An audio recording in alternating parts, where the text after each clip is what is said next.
తెలుగు భాషను కాపాడుకోవాల్సిన బాధ్యత ప్రతి ఒక్కరిపై ఉందని అనపర్తి ఎమ్మెల్యే నల్లమిల్లి రామకృష్ణారెడ్డి పేర్కొన్నారు. అనపర్తి ఎంపీడీఓ కార్యాలయంలో తెలుగు భాషా దినోత్సవం సందర్భంగా జరిగిన కార్యక్రమంలో అనపర్తి ఎమ్మెల్యే నల్లమిల్లి రామకృష్ణారెడ్డి పాల్గొని ప్రసంగిస్తూ గిడుగు రామూర్తి పంతులు జయంతిని పురస్కరించుకుని నేడు తెలుగు భాషా దినోత్సవం నిర్వహించుకోవడం జరుగుతుందన్నారు.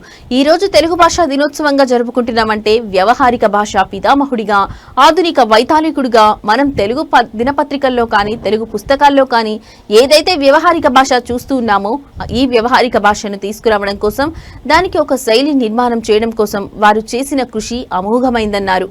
ముఖ్యంగా ఆనాడు గ్రాంధిక భాషలో రచనలు ఉండే నేపథ్యంలో అవి సామాన్య ప్రజానికాని అర్థం కాని పరిస్థితులలో వాడుక భాషని ప్రాచుర్యంలోకి తీసుకురావాలని ఆయన కృషి చేశారన్నారు. ఈ కార్యక్రమంలో అనపర్తి నియోజకవర్గం ఎన్డీఏ నాయకులు, తెలుగు మహిళలు, అనపర్తి టౌన్ ఎన్డీఏ నాయకులు, కార్యకర్తలు పాల్గొన్నారు.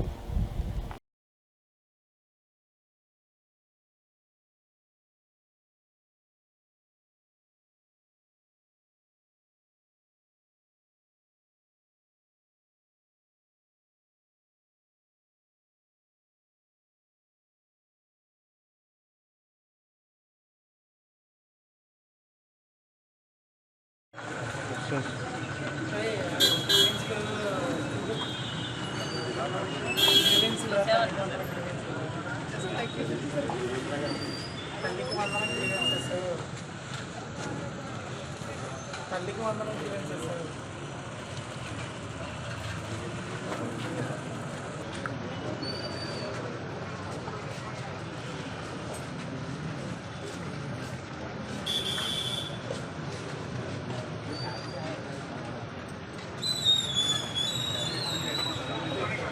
కృషి వల్ల ఇవాళ సంతరించుకున్న ఈ భాషని అంతరించిపోకుండా మనం కాపాడుకోవాల్సిన బాధ్యత మనం అందరి మీద ఉంది.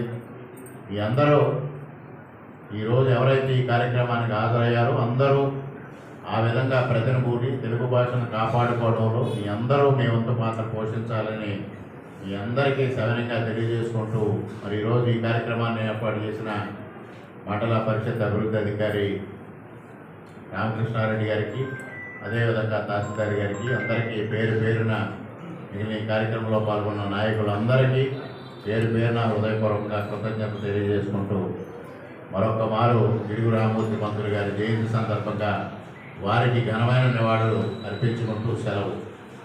ముఖ్యంగా తెలుగు వారందరికీ తెలుగు భాషా దినోత్సవ శుభాకాంక్షలు తెలియజేసుకుంటూ గిడుగు రామూర్తి గారి జయంతిని మనం ఈరోజు తెలుగు భాషా దినోత్సవంగా తెలుగు వాళ్ళందరూ నిర్వహించుకోవడం జరుగుతూ ఉంది.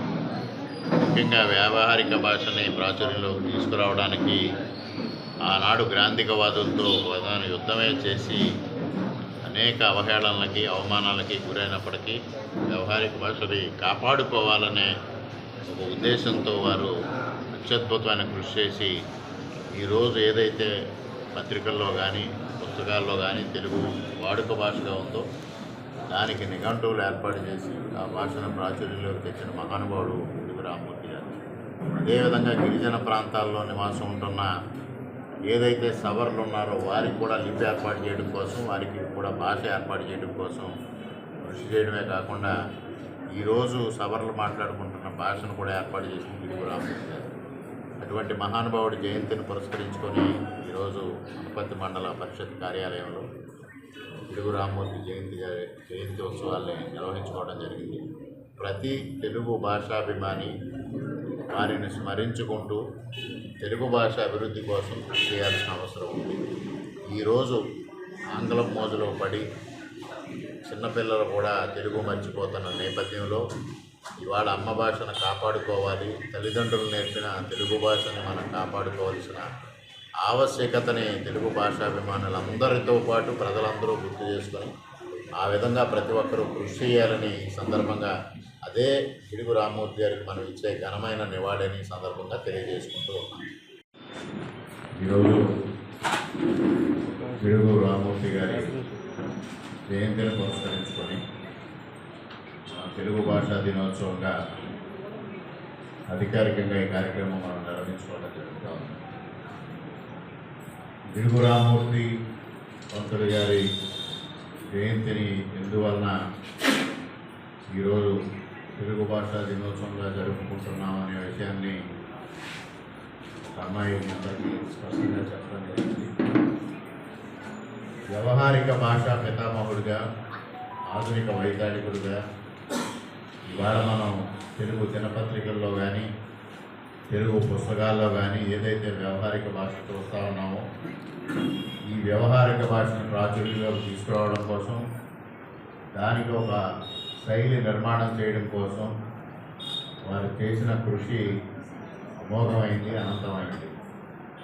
ముఖ్యంగా ఆనాడు పూర్వంలో గ్రాంధిక భాషల్లో రచనలు ఉండే నేపథ్యంలో ఆ గ్రాంధిక రచనలో ఉన్నవాటి వలన సామాన్య ప్రజానీకానికి సరళమైన భాషలో తెలుగు అర్థం కాని పరిస్థితుల్లో ఒక సరళమైన భాషతో వాడుక భాషను ప్రాచుర్యంలోకి తీసుకురావాలని వారు కృషి చేయడం జరిగింది.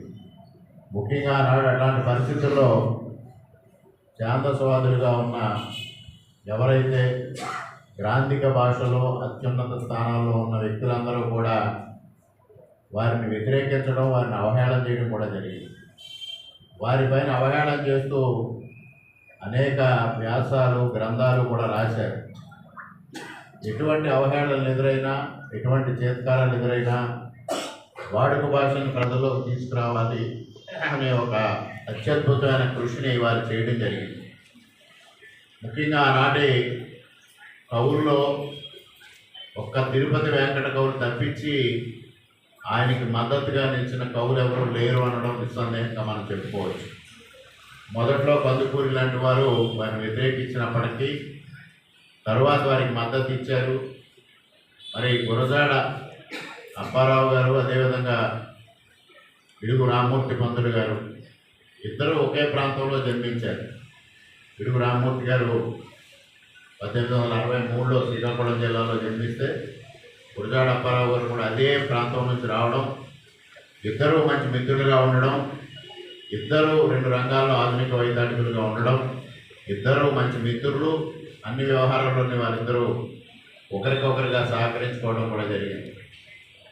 ఎటువంటి ఇబ్బందులు ఎదురైనా, ఎటువంటి చేత్కారాలు ఎదురైనా, ఎటువంటి అవహేళనలు ఎదురైనా వాటిని అన్నింటినీ తోసిరాజని వ్యవహారిక భాషను తీసుకురావడంలో వారు 2 నిఘంటువులను కూడా రచన చేసి ఇవాళ మనం మాట్లాడుకునే భాషని మనకు అందుబాటులోకి తెచ్చిన మహనీయుడు పిడుగు రామ్మూర్తి గారు.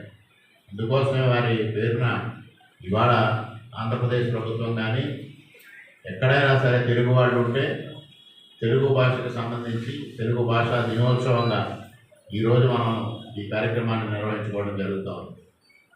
అదేవిధంగా వారు మరి పర్వత ప్రాంతంలో నివసించడం, కొంతకాలం ఉద్యోగం చేయడం, అటువంటి భాషలో ప్రాంతంలో గిరిజనులకు సంబంధించి సవర భాష, సవర్లు ఎవరైతే జీవిస్తూ ఉన్నారో ముఖ్యంగా ఒరిస్సా కానీ, మధ్యప్రదేశ్ కానీ, బీహార్ కొంత ప్రాంతంలో కానీ, మనకి ఆంధ్రప్రదేశ్లో కూడా కొన్ని గిరిజన ప్రాంతాల్లో సవర్లు ఉన్నారు.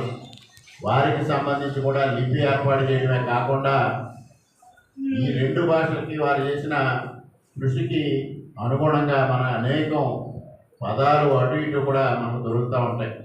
ముఖ్యంగా ఇల్లు, సంత, పోలీసులు, జడ్జిలు, కళ్ళు తాగుదాం, ఇటువంటి అనేక పదాలు అటు సవర భాషలో ఇటు తెలుగు భాషలో కూడా మనం చూడడం జరుగుతూ ఉంది. దానివల్ల అదంతా పిడుగు రామ్మూర్తి పంతులు గారి యొక్క ఆలోచన, వ్యవహారిక భాషని ప్రాచుర్యం కల్పించాలని వారు చేసిన సత్సంకల్పం ఇవాళ మనకు తెలుగు దినపత్రికలు కానీ, తెలుగు పుస్తకాలు కానీ వాడుతున్న భాష పిడుగు రామ్మూర్తి పంతులు గారు రచించినదే, వారు ఏర్పాటు చేసిందే. వారి నిఘంటువుల ఆధారంగానే ఇవన్నీ మనకి అందుబాటులోకి వచ్చాయి. అటువంటి మహానుభావుడిని మనం ఎల్లవేళలా స్మరించుకోవాలి. ఇవాళ తెలుగు భాష ఏ విధంగా ఉందో మనం చూస్తూ ఉన్నాం. ఇటు ఇంగ్లీష్ మీడియం స్కూల్స్ వల్ల తెలుగు చదవలేని పరిస్థితి, తెలుగు రాయలేని పరిస్థితి, తెలుగు పదాలు సరిగా పలకలేని పరిస్థితి మన విద్యార్థులు ఉన్నారు. అలా అని వారు ఆంగ్లంలో ప్రావీణ్యం ఉందా అంటే అక్కడ కూడా ప్రావీణ్యం లేని పరిస్థితిని మనం చూస్తూ ఉన్నాం. ఇటువంటి పరిస్థితిలో భాషాభిమానులందరూ ఇవాళ పిడుగు రామ్మూర్తి గారి జయంతిని అధికారికంగా జరుపుకోవడం వల్ల మనకి ఇది ఇక్కడతో ఈ హాల్ మీటింగ్తో అయిపోయే పరిస్థితి కాదు. తెలుగు భాషాభిమానులందరూ తెలుగు భాష అభివృద్ధి కోసం కృషి చేయాల్సిన అవసరం ఉంది.